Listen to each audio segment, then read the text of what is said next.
안녕하세요. 파이팅 공공TV입니다. 오늘은 유기농업 기능사 필기 벼락치기 기출 스피드 문답암기 300 세 번째 시간을 진행하도록 하겠습니다. 바로 시작합니다. 작물은 야생식물보다 생존력이 강하고 수량성이 높다. 어떻습니까 여러분? 작물은 야생식물보다는 생존력이 아무래도 강하지 않겠죠. 틀린 말이겠죠. 야생이 강합니다. 따라서 작물은 야생식물보다 생존력이 약하고 하지만 수량성이 높다. 우리가 먹고 살아야 되니까 작물은 야생식물보다 생존력은 약하지만 수량성이 높다. 지온 상승 효과가 가장 우수한 멀칭 필름의 색은 무엇일까요? 유치원생도 알겠죠. 투명색일 것입니다. 투명색이 많은 빛을 투과시킬 수 있기 때문에 당연히 그만큼의 지온 상승 효과가 있겠죠. 지온 상승 효과가 가장 우수한 멀칭 필름 색은 투명색이다. 섬유작물이 아닌 것은 제충국은 양료작물입니다. 섬유작물이 아닌 것은 제충국은 양료작물이죠. 접목재배의 특징이 아닌 것. 그럼 접목재배의 특징이 뭔지 알아볼까요? 접목을 하게 되면 수세를 회복하고요. 병해충 저항성이 더욱 증대됩니다. 그리고 정자 번식이 어려운 그런 작물도 번식할 수 있게 해주는 수단이 돼요.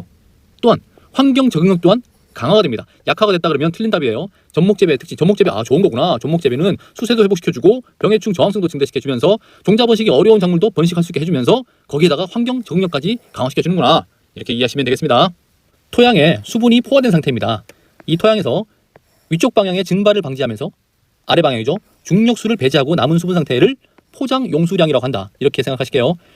위쪽 방향인 증발을 방지하면서 중력, 아래쪽 방향의 중력수를 배제하고 남은 수분 상태를 포장 용수량이라고 한다. 이 포장 용수량은 중력에 견뎌서 저장 가능한 최대 수분량을 말하고 토양 내에 소공급만 채워진 수분 상태, 그리고 관계 및 강우 2, 3일 후의 상태를 얘기합니다. 이것을 포장 용수량이라고 한다. 지표 관계에 해당하지 않는 것은 스프링클러 관계입니다. 스프링클러 관계는 물을 뿌리는 살수 관계죠. 따라서 스프링클러 관계는 지표 관계가 아니고 지표 관계는 전면 관계, 인류 관계, 보더 관계가 있습니다. 전면 관계, 인류 관계, 보더 관계. 스프링클러 관계는 살수 관계로서 지표 관계가 아닙니다. 남부지방에서 가을과 겨울 사이에 들깨 재배 시설에 야간 조명을 사용하는 이유는 들깨가 장야식물이라는 성질을 이용해서 개화를 억제시켜서 잎을 계속 따기 위해서 야간 조명을 사용합니다. 들깨 재배 시설에 야간 조명을 사용하는 이유는 개화를 억제시켜 잎을 계속 따기 위해. 경운의 필요성입니다. 땅을 뒤집어 놓죠. 그러니 잡초가 당연히 감소될 테고요. 해충, 살집을 잃어버릴 겁니다. 토양 물리성이 개선이 되고요. 땅이 뒤집어지니 비료와 농약 또한 그 시용 효과가 증대가 됩니다. 그러나 앞서 말씀드린 것처럼 해충이 살집을 잃기 때문에 해충 발생이 증가한다? 이것은 정답이 아닙니다. 경운의 필요성은 잡초, 해충 발생 감소, 토양 물리성 개선, 비료 및 농약 시용 효과 증대, 식물체의 줄기를 자른 곳에서 물이 배출되는 현상을 일비현상이라고 합니다. 우리가 식물을 자르면 그 줄기 자른 곳에서부터 흰색 액체가 나오죠. 그것이 일비현상입니다.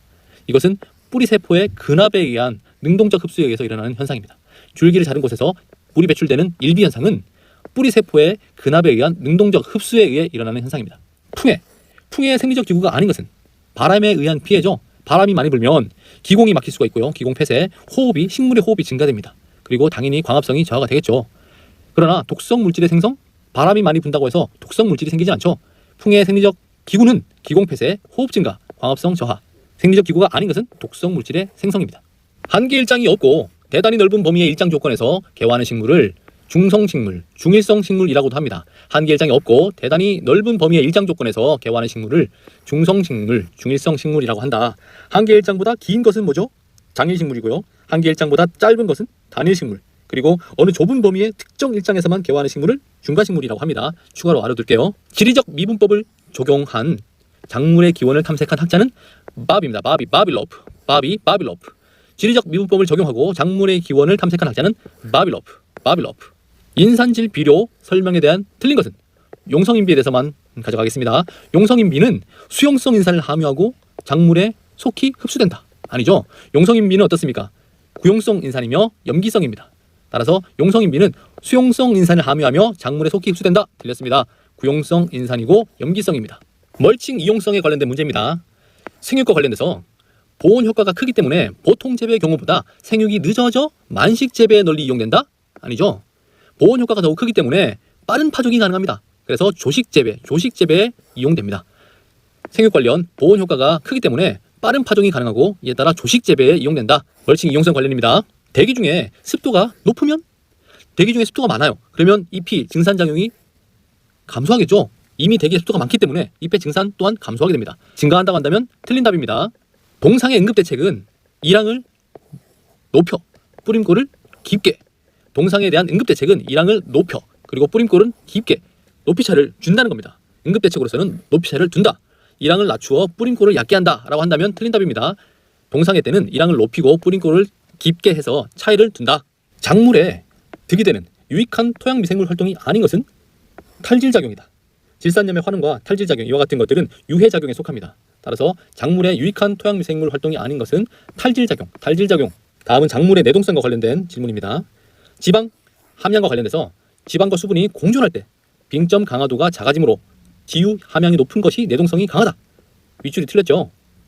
지유 함량이 높은 것이 빙점 강화도가 높아져서 내동성이 강한 것이 정답입니다. 지방 함량 관련돼서 지유 함량이 높은 것이 빙점 강화도가 높아져서 내동성이 강해진다. 벼를 재배할 때 풍에 의한 백수현상, 벼가 하얗게 말라버리는 현상을 백수현상이라고 하죠. 이 백수현상은 공기습도 60%, 풍속 10m/s 조건에서 발생합니다. 백수현상은 언제? 습도 60%, 풍속 10m/s, 60%, 10m/s. 홈파의 이점입니다. 홈파의 이점. 홈파의 이점은 산초량이 억제가 된다? 아니죠. 홈파를 왜 합니까? 산초량을 높이기 위해서 섞어서 홈파를 하는 거죠. 따라서 홈파의 이점은 산초량이 억제된다? 틀린 답입니다. 산초량을 높이기 위해서 하는 것이 홈파입니다. 토양 유실량. 토양 유실량이 큰 작물은 옥수수입니다. 옥수수. 왜 그렇죠? 옥수수는 수염뿌리이기 때문에 뿌리가 토양을 붙잡는 힘이 약해요. 따라서 토양 유실량이 큰 작물은 옥수수다. 하천, 호수의 부영양화로 조류가 많이 발생되는 것과 관련 깊은 토양오염 물질은 인산입니다. 하천, 호수의 부영양화로 조류가 많이 발생되는 것과 관련 깊은 토양오염 물질은 인산이다. 신토양분류법에서 가장 하위 단위는 통입니다. 가장 하위 단위는 통입니다. 다른 문제가 응용되어 나올 수 있기 때문에 이거 한번 잡고 가실게요. 친절하게 외우는 방법을 제시합니다. 통 속에 있는 아대는 어디에 차는 거죠? 목! 되셨죠? 통 속에 아대가 있네요. 통 속에 있는 아대. 이 아대는 어디다 차는 거죠? 목! 통, 속, 아군, 대군, 아목, 목. 통 속에 있는 아대. 이 아대는 어디에 차는 거죠? 목! 논토양에서 탈질 현상이 나타나는 층은 환원층. 탈질 현상, 환원층, 탈질 현상, 환원층. 사질의 논토양 객토시. 모래 형태의 논토양에 객토를 할 때는 당연히 점토 함량이 많은 토양을 사용해야 될 것입니다. 사질의 논토양 객토시는 당연히 점토 함량이 많은 토양. 나오면 땡큐입니다. 토양 미생물 수를 나타내는 단위는 CFU입니다. Colony Forming Unit. 집락 형성 단위라고 하죠. CFU. 발음이 좀 특이해서 외우기 쉬울 거예요. 토양 미생물 수를 나타내는 단위는 CFU입니다. 우리나라 밭토양에 가장 많은 토성은 뭐다? 식양질입니다. 우리나라 밭토양에 가장 많은 토성은 식양질. 빗방울 타격에 의해 침식되는 형태는 입단 파괴 침식입니다. 입단 파괴 침식은 빗방울 타격에 의해서 지면의 토양 입자가 깨지고 비산되면서 일어나는 침식이죠. 빗방울 타격에 의해서 생기는 침식 형태는 입단 파괴 침식, 타격, 파괴 침식, 빗방울 타격, 입단 파괴 침식. 2대 1형 격자 광물은 규산판 2개와 알루미나판 1개로 형성되어 있습니다. 2대 1형 격자 광물은 규산판 2개와 알루미나판 1개로 형성되어 있다. 토양 중 입자 밀도가 동일할 때 밀도가 같을 때입니다. 용적 밀도가 낮을수록 공국률이 크다. 그렇죠? 이것은 용어의 내용만 이해하시면 쉽습니다. 밀도가 낮다, 빽빽한 정도가 낮을수록 당연히 공간, 즉 공국률이 큰 거죠. 이 둘은 반비례 관계라는 것을 잘 숙지하시기 바랍니다. 용적 밀도가 낮을수록, 빽빽한 정도가 낮을수록 공국률, 공간이 크다. 반비례 관계다. 입자 밀도가 동일할 때 용적 밀도가 낮을수록 공국률은 크다. 이따이 병과 연관이 있는 것은 이따이 병이 다 있어요. 자, 외우는 방법 들어갑니다. 수미, 내 카드를 이따이로 줘. 순, 미나마타병, 카드뮴, 이따이 병이에요. 금방 배웠죠. 수미, 카드를 이따이로 줘. 순, 미나마타병, 카드뮴, 이따이 병. 따라서 이따이 병과 연관이 있는 것은 카드뮴. USDA 법에 의한 점토의 입자 크기는 0.002mm 이하입니다. 2mm 이상은 뭐다? 그렇죠. 자갈입니다. 0.002mm 이하는 점토예요. 토양 구조 발달에 불리하게 작용하는 것은 빈번한 경운이다. 너무 많은 빈번한 경우는 과유불급입니다. 좋지 않아요. 토양 구조 발달에 도움이 안 됩니다. 빈번한 경우는. 토양 수분 함량이 가장 적은 상태는 바로 결합수입니다. 105도씨로 가열을 해도 분리할 수 없는 수분인 결합수. 토양 수분 함량이 가장 적은 상태는 결합수. 다시 나왔습니다. 토양의 염기 포화도를 구하는 문제입니다. 공식은 기본적으로 외워야 된다고 말씀드렸습니다. 양이온 치환 용량이 10cm몰일 때 토양의 치환성 염기의 합이 6.5cm몰이라면 이때의 염기 포화도는 양이온 교환 용량 분의 치환성 염기량. 여기서는 칼막칼라 할 필요가 없죠. 다 합해진 값이 제시가 되었기 때문에 계산하면 65%가 됩니다. 무게당 가장 많은 양의 음전하를 보유한 광물. 이 또한 연계성이 하나도 없는 문제죠. 따라서 연계성이 없는 문제를 외우는 방법 제시합니다. 범이야 뭐하노? 일로 와가 클로라 올리봐라. 범이야 니 뭐하노? 일로 와가 클로라 올리봐라. 버미큘라이트, 몬모릴로나이트, 일라이트, 클로라이트, 카올리나이트. 나 외웠죠? 한 번 더 갑니다. 범이야 뭐하노? 일로 와가 클로라 올리봐라. 버미큘라이트, 몬모릴로나이트, 일라이트, 클로라이트, 카올리나이트. 미생물의 생육 저온이 15도씨인 것은 저온성 미생물입니다. 내친 김에 내저온성은 20에서 30도죠. 그리고 중온성은 20도에서 45도입니다. 고온성은 55에서 65도며 초고온성은 80도에서 113도입니다. 미생물의 생육 저온이 15도씨인 것은 저온성 미생물. 시설 재배지 토양에서 양분 용탈이 잘 일어난다? 그럴까요? 시설 재배지는 자연 강우가 없죠. 따라서 양분 용탈이 일어나기보다는 염류장애 또는 연작장애가 일어날 확률이 더 높습니다. 따라서 시설 재배지 토양에서는 양분 용탈이 잘 일어난다? 틀렸습니다. 우리나라 밭 토양이 가장 많이 분포된 지형은 곡간지 및 산록지입니다. 우리나라 밭 토양이 가장 많이 분포된 지형은 곡간지 및 산록지. 토양 내 유기물 분해와 관련 있는 효소는 토양 내 유기물 분해의 과정은 자체가 탈수소화 과정입니다. 따라서 탈수소 효소가 그 역할을 한다. 토양 내 유기물 분해와 관련 있는 효소는 탈수소 효소. 초생 재배, 풀과 함께 재배를 하는 이 초생 재배의 장점입니다. 토양 침식을 방지를 해줍니다. 지력을 증진시키고요. 제초 노력을 경감시키고 토양의 입단화를 도와줍니다. 자, 여기서 토양이 단립화라고 한다면 정답이 아니죠. 틀린 답입니다. 초생 재배의 장점은 토양 침식 방지, 지력 증진, 제초 노력 경감, 토양의 입단화. 이때 단립화라고 얘기하면 틀린 답이에요. 무경운의 장점, 경운하지 않는 것의 장점은 토양 구조를 개선시켜줘요. 토양 생명체 활동에 도움을 줍니다. 그리고 토양 유기물을 유지시켜주고요. 토양 침식을 증가시켜준다? 이게 장점일까요? 무경운의 단점으로 토양 표면에 노출되기 때문에 오히려 침식이 증가될 우려가 생기겠죠. 따라서 이것을 장점으로 보긴 어렵습니다. 토양 침식 증가는 장점이 아닙니다. 친환경 농축산물의 분류에 속하는 것 종종 나오는 문제인데 이 문제는 문제 속에 답이 있어요. 답을 찾는 법을 공부하겠습니다.